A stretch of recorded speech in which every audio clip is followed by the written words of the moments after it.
Hi, my name is Chris Pender, and I make the Game of Real Life.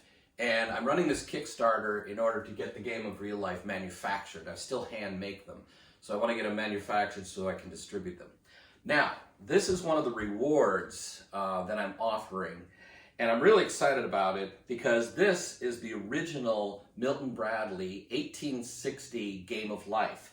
It was called the Checkered Game of Life, and I really like it. So I found the PDF of the image, and I couldn't really figure out how to play. But then I was excited. I found the instructions on another part of the internet, and so these are the instructions. So what I'm going to do is put this game together and offer it as a reward.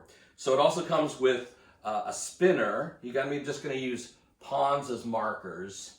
And a spinner, because he did have a spinner because dice were considered evil. It's called a teetotum. And you just spin. You start here on infancy. The way you play is you start here in infancy, and if you roll a 1, you can go up 1 or down 1. And this is better if you're here, because you can't go off the board. So if you're here, you can go up 1 or down 1. If you roll a 2, you go left or right. If you roll a 3, you go diagonal. And then if you roll a 4, you can go up 1 or 2, or down 1 or 2. If you have 5, you go left or right, 1 or 2. And if you get a 6, you go diagonal, 1 or 2. And so the idea is you start at infancy, and then you work your way through life up to happy old age of 50. Now you need 100 points to win. So the idea, at least with Milton Bradley's idea, was that you accumulate experiences as you go through life. So if you go to college, you get 5 more points. If you go to honor, you get 5 points. If you're happiness, you get 5 points. So there's different ways of getting points, and then you go to happy old age. But actually it's in the instructions that you can go there right away and get 50 points. But if you don't have 100, you have to leave and come back. And you might land on intemperance, which sends you all the way back to poverty. So that's basically how you play the game. Now, I did have, let's see, the other aspect of the game I wanted to show you was, so you basically follow the hand. So if I land on school, I just follow this hand and I go to college and I get 5 more points.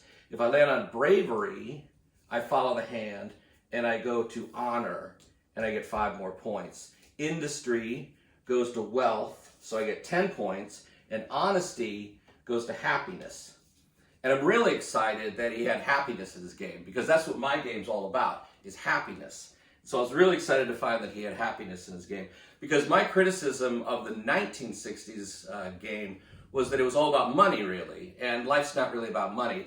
His game was really about vices and virtues. So, and the other aspect is another aspect to the game. So if I'm here on happiness, and you're here, and you roll a 1, then you hit me, and you send me down to jail. And it's kind of like the game Sorry. So on top of that, there's this element that you're chasing each other around the board, trying to hit each other and send each other to jail as you're trying to get to happy old age. It's not a bad little game. So, what I'm going to send you is the print, but actually I'm going to send you 2 prints. So this one I've had laminated to protect it. I'm not going to send you laminated ones, but I'm going to send you 2 paper prints this size, so you can play one and save one, and you can get them laminated if you want. And then I'm going to send you the spinner. I make these spinners, just hand make these, kind of like what Milton Bradley did. And I'm going to send you 4 pawns so you can play the tokens. And then I'm going to send you a copy of the instructions. So these are the instructions from the Milton Bradley game. They're kind of that 19th century flowery instructions. So I'm also going to send you, I've made up some simplified instructions, that the little clearer language of how to actually play the game. And then also, I found this image of the counter. He had a counter with a dial. That's how you kept score, but I'm not going to make those counters. You can make your own if you want, and I'll send you this image, But basically it's just a point system, so you can just use a piece of paper to do that. So that's the reward. If you can, go for it. And then that'll help me raise money so I can get my game manufactured. And so thanks a lot.